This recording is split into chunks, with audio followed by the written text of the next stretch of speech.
Welcome to the Ducks Unlimited podcast, the only podcast about all things waterfowl.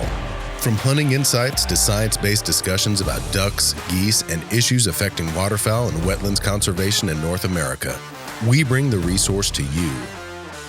The DU Podcast with your host, Dr. Mike Brazier. Today, we're continuing our discussion with Dr. Scott Boomer on sort of contemporary aspects of adaptive harvest management and other items related in general to how harvest management for duck species occurs. So, Scott, welcome back to the podcast. Thanks for having me, Mike.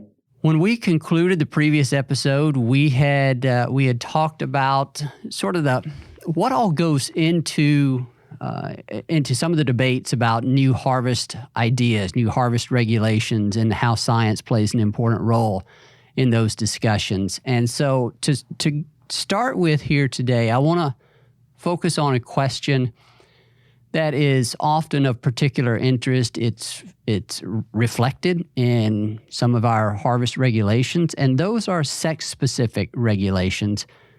Hunters will know that there are the mallard is probably the most notable example of a species for which over a number of years we have had sex-specific restrictions. If you go back far enough, you will find times when we had sex-specific restrictions for a few other species, pintails being an example during the point system.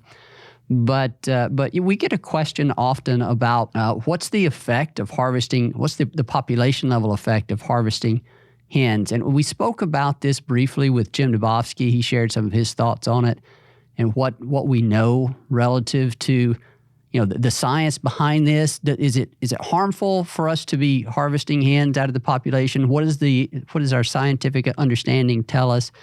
So I guess I want to start there with you, Scott. What type of additional insight can you provide regarding our understanding of how female harvest affects population dynamics of ducks? In general, we rely on our ability to estimate some of the key demographic parameters for these at the population level. And as you noted, there are regulations associated with sex specificity, particularly, with regards to hen mallards. To answer your question about the impacts of harvest on females, it sort of speaks to some of the uncertainty that Jim Nichols was describing. Depending upon the relationship between harvest mortality and annual survival, you can answer that a couple different ways. I think beyond a threshold, female mortality is going to negatively affect waterfowl populations. It's in the determination of what that threshold is. That's where the complicated part comes in and is often hard to do. I will add that, in our AHM frameworks, we attempt to model, let's say, the compensatory mortality relationship.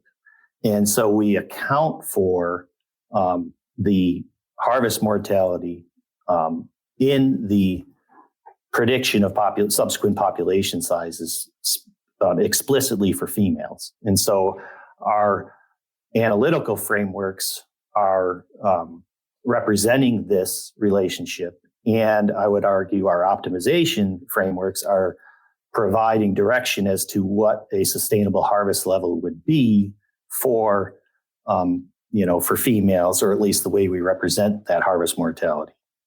And so, the resulting harvest policies that we're relying on to inform regulatory decisions are accounting for the uncertainty in our ability to represent this relationship. Scott, is it fair to say that if female harvest at the levels it's currently occurring, whether we're talking about mallards or any other species for which we can estimate that sex-specific harvest rate, that would be a very important part of determining its effect, is being able to measure the harvest that is occurring on these different, sort of sex-specific stocks, and that's going to come from banding data. And of course, we all know that there are some species for which we don't have robust banding data. But let's just assume that we did for a lot of these species, and maybe specifically for those species for which we do have good banding data at the sex-specific level, if harvest of hens at the level it is occurring right now was detrimental to a population, would we be able to pick that up in some of our analytics? Oh, that's a good question. We definitely have the ability to estimate female harvest rates for some stocks, and we can also estimate survival rates for some of these stocks. And so, if there was a deleterious impact, it would come through at least in the AHM frameworks, in terms of the support for a particular model. And let's say, that the harvest impact was additive, we would expect the weight on that model to increase. So, I think we would be able to pick that up. What would probably happen is that the policy would respond to those impacts as the harvest rates increased. The direction that we would get in terms of the types of regulations that would be optimal would account for that increased mortality. Well, your response there clarifies that it's complicated, but yeah, I apologize for that. No, I think that's part of the point. Is that I think it's important for people to realize that harvest management and our ability to kind of differentiate the effect of these different components of harvest is sometimes challenging. Fortunately, we have smart people like you and all the others that participate in the harvest management process and technical review of all of our harvest management regulations to keep an eye on these things and to make the best use of the data that we do have available. Moving on here a bit, Scott, but still related to this issue is in terms of sex-specific regulations. One of the justifications that we often hear for a more liberal limit on drakes than hens is that there's some evidence, if you look back through some of the literature, that these populations are male biased, certainly at some times of the year. What do we know about? What are the data from some of the data that you all are looking at tell us with regard to those sex ratios of male to female? And I'll use pintails as an example here. That's the one that I've heard here recently a lot of discussion about in terms of the number of drakes vastly outnumbering hens on the pintail side, and that kind of being used as a discussion point behind, hey, why can't we shoot more drakes than hens? What do we know about those sex ratios as measured from data relative to what may be observed in the field? And this gets back to the importance of using rigorous science as the basis for some of our decisions. Do you have any insight on what the data are telling us with regard to some of these sex ratios? I think you're correct in that. We don't really have an estimate of sex ratio directly from our, monitoring programs. For example, in midwinter counts, we're not collecting information on the number of males versus number of females. So we can't necessarily directly observe it. However, we tend to estimate sex ratios as sort of a derived parameter in our population models. Based on the schedules of births and deaths, we can make some assumptions and come up with estimates of what the sex ratio is, let's say, each spring. Interestingly, we're piecing some of this stuff together with some of the more recent Pintail information, and our most recent estimates from the estimation frameworks that we've developed based on some of the modeling work doesn't really suggest that the overall sex ratio is that skewed.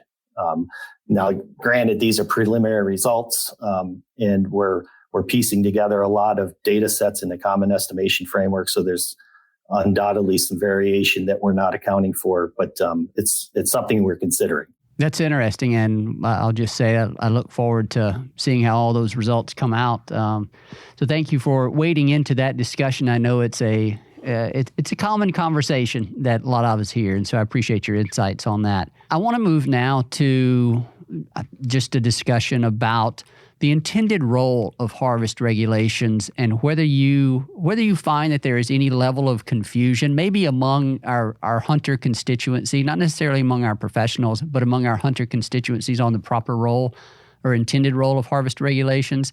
Is there a misconception perhaps that harvest restrictions during 1 year should be expected to produce a population increase in the following year? Do you hear that at all or have conversations about that in terms of potential misinterpretation or misconception of the role of harvest?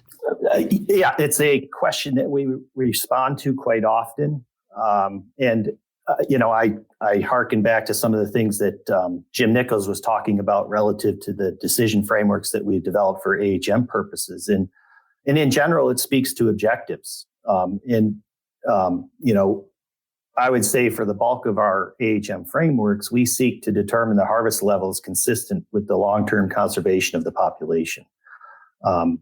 Most of our harvest management objectives include this, to maximize long-term cumulative harvest. And in general, we don't have an explicit population growth objective, but we expect that over the long term, the strategy is going to find the population size required to maximize that harvest opportunity. So it's something inherent within the dynamics that we're representing through our modeling frameworks that sort of determines the population sizes that are going to allow us to maximize our harvest opportunity. Related to this, Scott, I want to get your kind of personal opinion how you would answer this question. What do you think is the relative role of harvest regulations versus habitat quantity and habitat quality in determining population growth?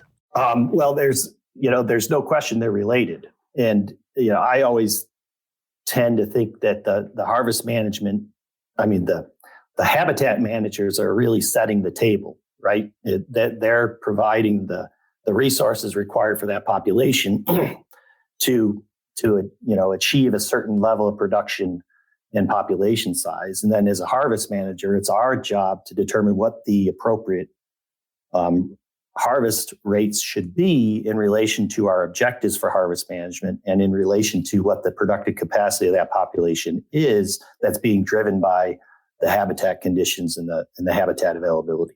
So, Scott, related to the habitat component of this discussion, we all know that eventually in the prairies of the U.S. and Canada, we will eventually be faced with a rather severe drought. We've had 25 years of liberal regulations under adaptive harvest management, at least for the mid-continent population of mallards. And someday that will change, and it's likely going to occur whenever we have a severe drought or a couple of years of severe drought strung together. Do you think that's going to give us an opportunity to learn a disproportionately greater amount relative to waterfowl population dynamics and the interaction with harvest than, let's say, what we've been experiencing over the past 25 years? Absolutely. I think from the reproductive side of the equation, yeah. If we experience prolonged dry conditions, we'll learn more about the interaction between habitat conditions and density dependence at a pretty large scale. As we discussed, the reproductive output, that we've been experiencing for the last 25 years has been driven by primarily good wetland conditions. And so the weak density dependent model has gained a lot of support. We have yet to experience dry conditions, so it'd be interesting to see if that density relationship holds. That's sort of how learning will manifest itself through AHM. We may also learn more about the role of harvest mortality and duck population dynamics, but this may be complicated or confounded if our decision-making results in a regulatory change. And so I agree that, we'll have an opportunity to learn how harvest rates and hunter participation are going to respond to restrictive regulations. It'd be really interesting to think about how, hunter effort might change with declining habitat conditions and potentially maybe regulatory change. Yeah, I would probably agree with that, certainly on the hunter side of things. And that's going to be interesting whenever we get to that point, because we have an entire generation of hunters that has experienced nothing but liberal regulations, at least regarding mid-continent mallards and probably western mallards too. Have they gone into anything other than liberal since western mallard AHM has come about?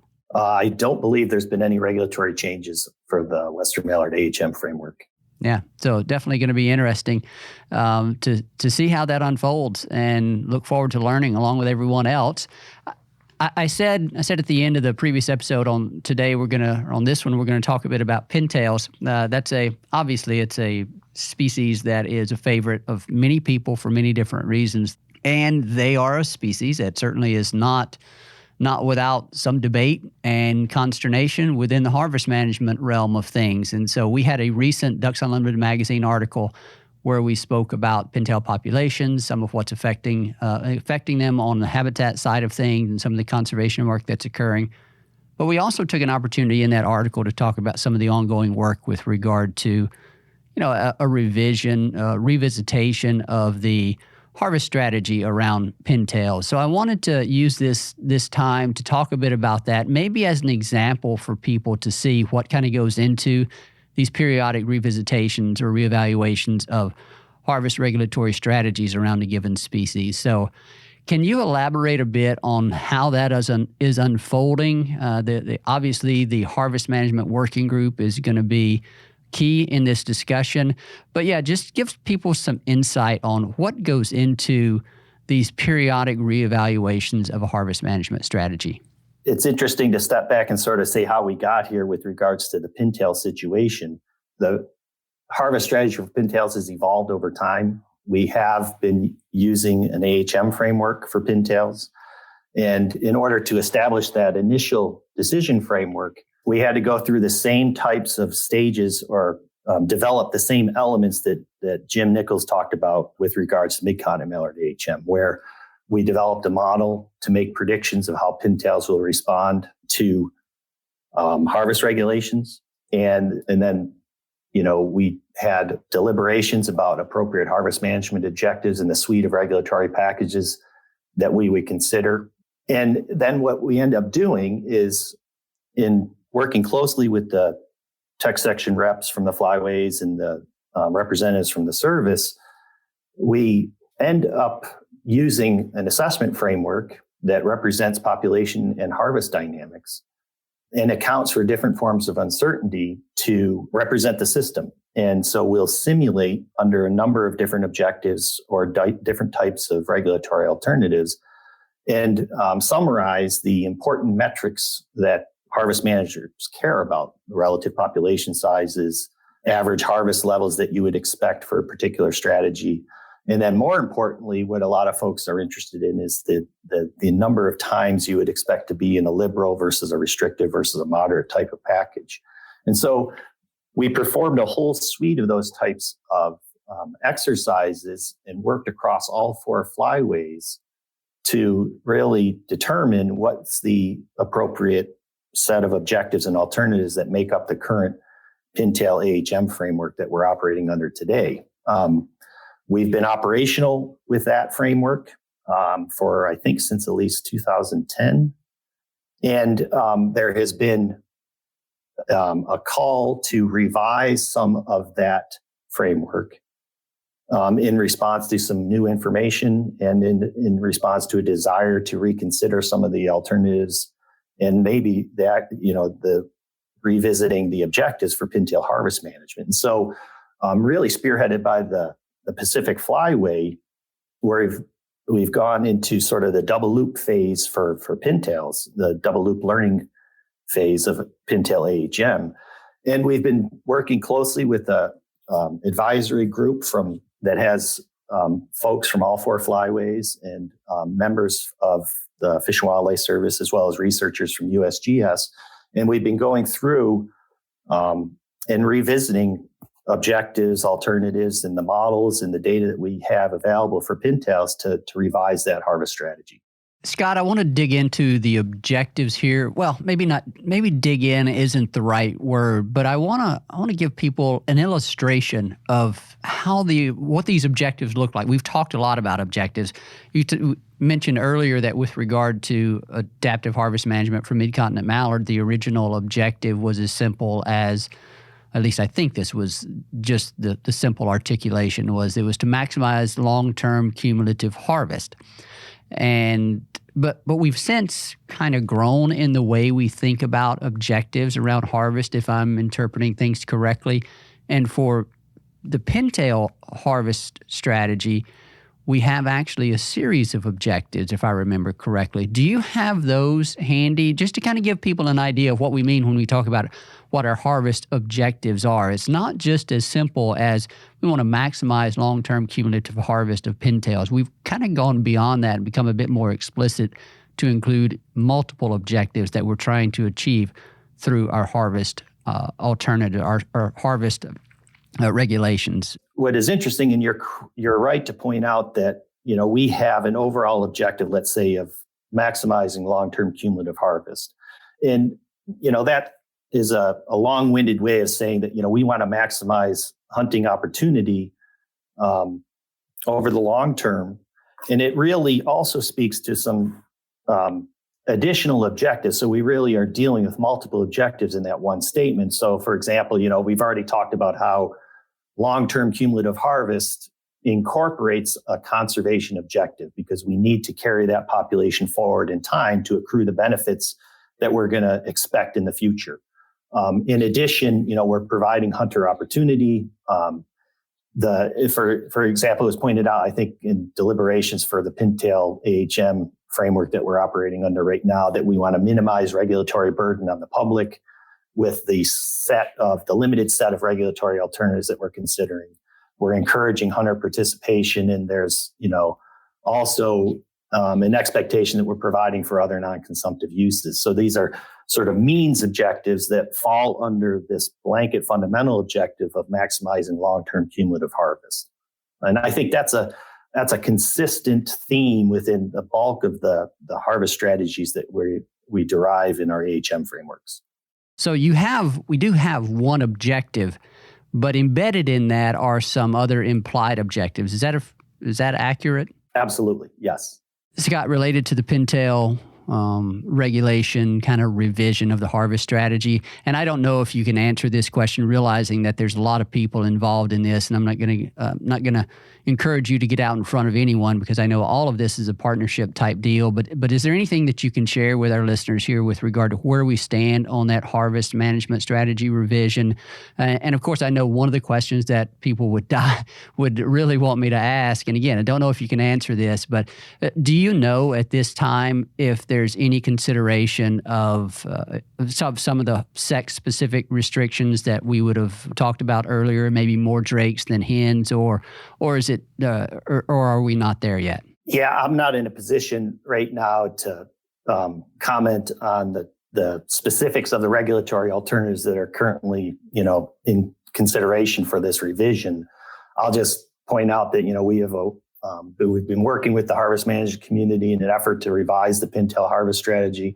We've got a great working group together that is considering all these key elements of this decision framework, talking about objectives, regulatory options, and there's been a fair amount of technical work involved with, assessing the available data and developing modeling frameworks to inform Pintail harvest regulations. I'll just leave it at that. It's a work very much in progress. Yeah, well, thank you for that, Scott. I know some of these. Well, the harvest management decisions are a tightly coordinated effort between states and feds. And hey, it's no secret that there are topics around which there's a lot of there are some challenging conversations around. And so I appreciate your willingness to share what you can. I certainly understand that there are some things you can't out of respect for partners and everyone else that's involved in this. And hey, you're not far along in the process in some respects as well. But I just wanted to kind of probe some of those questions and see if we can figure out where we are with regard to some of those Pintail harvest management kind of revisitation. So thank you for taking a stab at that. As we kind of move to a close on this episode, it will probably be I think we'll wrap up our conversation here with you in a bit. We have harvest managers constantly thinking about evaluating these harvest decisions and alternatives that balance all of these objectives, some of which would be notably harvest opportunity and population sustainability. In recent years, these discussions have produced a new multi-stock management approach in the Atlantic Flyway. You referenced that, I think, previously. Experimental hunter's choice options in the Central Flyway. I don't believe those are offered any longer. and soon an experimental 2-tier license system in certain parts of the Central Flyway. And we plan to discuss some of those in more detail next year. But for now, just a general question, and one that we've talked about previously with Dale, Ken, and Jim Nichols. Do you think we'll ever get to a point where we have a greater degree, and I realize that's a very vague description in itself, but a greater long-term stability in regulation across species of waterfowl? We can restrict it just to ducks if you want to, or by the very nature of the dynamics of waterfowl populations, the different resource threats that different species and populations face, and then the hunter population. Do you think there will always be some necessary adjustment? Do you envision a time where we will have a bit more stability over the long term outside of the adaptive harvest management, which we have? Looking back, we've had 25 years of liberal regs under mid-continent mallards. Do you think we'll get to a place where we see more of that stability over a larger swath of the waterfowl species? That's an interesting question. We've had conversations in the past about some of that expectation of regulatory stability. And even during the revision of the Mid-Continent Mallard AHM framework, we did discuss objectives about maximizing long-term hunting opportunity while minimizing regulatory changes. But on the other hand, I think there's also a very real concern that we're not going to be able to maintain all of these individual decision frameworks as we move forward with AHM due to the complexity involved with trying to knit them all together in a common suite of regulations, especially given the required resources necessary to maintain them. I think what your question is really sort of getting at is, are we going to enter a phase of waterfowl harvest management that we formalize this expectation that we want to minimize regulatory change? I don't know. That's up for debate within the flyway councils and within the service, as we continue to update and revise these decision frameworks. I will add that, in general, policies that seek to maximize will require regulatory adjustments eventually, especially in dynamic systems like what we're operating with waterfowl. It's just the nature of the maximization function. To maximize an objective function, you're trying to really hone in on levels of harvest, and in certain situations, you're going to require regulatory changes to do that. So unless our objectives change and we don't formally or explicitly acknowledge that we'd like to minimize regulatory change in our objectives, I anticipate that, eventually we're going to have some regulatory changes in the future. Scott, perhaps a final question here related to what we just talked about before we kind of move on to close. This idea of regulatory complexity, knowing when new ideas are worth pursuing, the complexity and the trade-offs involved in that relative to the reward that it gives to our hunters and ensuring population sustainability. Is that one of the greatest challenges in your job and of all harvest managers that you could think of, in terms of knowing when those regulatory ideas are worth pursuing? Yes, absolutely. I think where as a harvest management community, we are struggling with how to implement and maintain these frameworks across all 4 flyways and develop good, robust methods to, inform regulatory decisions. I think you're absolutely right in that we're challenged to provide within our decision-making community. We're challenged to provide those decision makers with answers to those questions to say, hey, can we optimize across these 2 different frameworks? And if so, how much bang for the buck should we expect? We spend a fair amount of time trying to wrestle with those types of questions. And ultimately, we have to rely on the available information that we have, but also the close work within the flyway councils and in the tech committee representatives to answer questions about objectives and other policy-related elements that really drive the frameworks that we use to answer those questions. That's a rather long-winded way of saying that it is a challenge, but yes, that complexity is something that is something that we're having to contend with more and more. I figured that might have been the case, and it's not unrelated to the topic that we occasionally revisit here that we come back to, and that is with when Dale and Ken noted that waterfowl harvest managers have never been short on creative ideas. If harvest managers themselves ever run out of ideas of alternative regulatory options or possibilities, I think all we need to do is go sit in the duck blind for a few days and there will be no shortage of new ideas that come up. But I just wanted to get some perspective, get some thoughts from you on what goes into considering those new ideas as they come up. And so it's definitely a lot goes into it, and a lot has to be in place before we can actually pursue those. So thank you for sharing that. Scott, I think that covers all of the harvest management discussion that I had for you. I'm going to give you an opportunity here in closing to cover anything else that you wanted to. But before I do that, I wanted to ask you about something that I know will be on the minds of all waterfowl hunters and waterfowl managers here shortly. And I don't know if you have an answer for this right now. Again, recognize the sensitivity of a lot of these things are partnership driven. And if you don't have an answer for it or don't feel comfortable providing an answer, that's fine. But do you have any insight on where we stand relative to planning for the 2021 May breeding population and habitat survey? Obviously, last year we were not able to conduct that survey.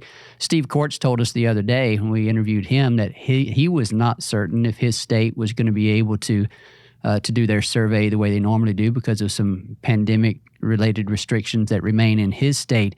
Do you have anything that you can offer from the Fish and Wildlife Service perspective with regard to where we stand on planning and thoughts about whether we're going to be able to conduct the survey this year? Yeah, I mean, the only thing I can speak to is that I know that the Branch of Migratory Bird Surveys is working very hard to plan for any contingencies that might happen this spring. And ultimately, the service leadership is going to be making those decisions with regards to health and safety of all involved, as what throughout the waterfowl management community and our partners in Canada and the United States. So not a definitive yes, not a definitive no. That's about all we can hope for at this point. And I certainly realize it doesn't take too much imagination to realize that there remain some challenges, and just personally, and I know I speak for all waterfowl constituents, we hope we're able to find a way to gather that data, but we also understand the limitations that we're all facing right now. So thanks for taking a stab at that. With that, Scott, I want to give you an opportunity here to make any final remarks. Your position, the work you do, has a direct influence on the activities of waterfowl hunters across the United States. That work also ensures waterfowl populations are in perpetuity for all people to enjoy. And so you have a direct connection, not just to hunters, but to all people that care about the waterfowl resource. And actually, your job, I think, probably carries you beyond just waterfowl, maybe other migratory bird concerns occasionally. But so because of that, I wanted to give you an opportunity to share anything else that you'd like to, whether related to adaptive harvest management, waterfowl harvest management in general, or anything else related to the management of migratory birds. So here's your opportunity to communicate to some of our constituents on anything else that you wanted to. As I said before, I've been really fortunate to work within the harvest management community and benefit from a lot of exceptional work that was put into place by this institution. We our office is truly standing on giants, within the wildlife management field.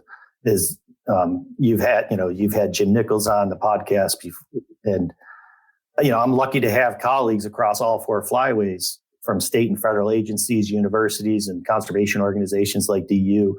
I'm blessed to work in this environment. These folks are true professionals and extremely dedicated to the resource. I feel privileged to have an opportunity to work with them in my current position.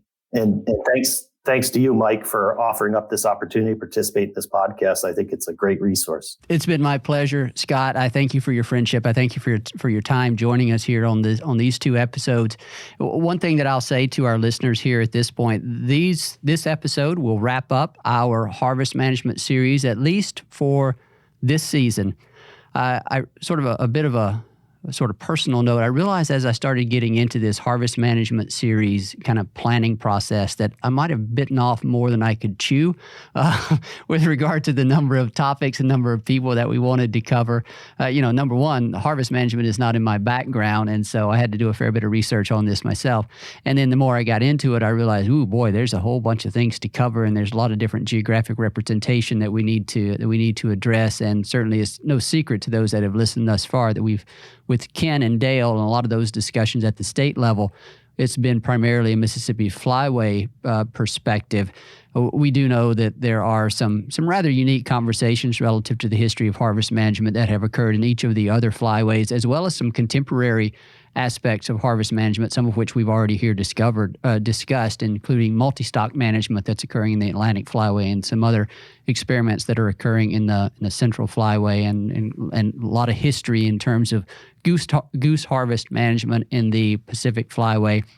I want to get to those topics, but quite frankly, we're just running out of time and running out of steam this season. So this episode here with Dr. Scott Boomer is going to wrap up our episodes on this series for this season. We're going to pick back up probably in the fall with a continuation of this harvest management series, and we'll have a few other topics to cover. But you can also look forward to the wrap-up show later this season with Chris and me, and we'll kind of highlight some of the other things that are yet to come. So I just wanted to take this opportunity to close out these episodes for the harvest management series in season 3 of the Ducks Unlimited podcast. And Scott, thank you again for being willing to be the one to close us out. So thank you, man. Thanks again for the opportunity. A special thanks to our guest on today's episode, Dr. Scott Boomer, wildlife biologist with the U.S. Fish and Wildlife Service Division of Migratory Bird Management. Again, we greatly appreciate his time. As always, we thank Clay Baird for the great work he does on these episodes and getting these out to you. And of course, our listener, we couldn't do this, wouldn't do this without you. We appreciate your support. We appreciate your feedback. And we thank you for your support, passion, and commitment to wetlands and waterfowl conservation.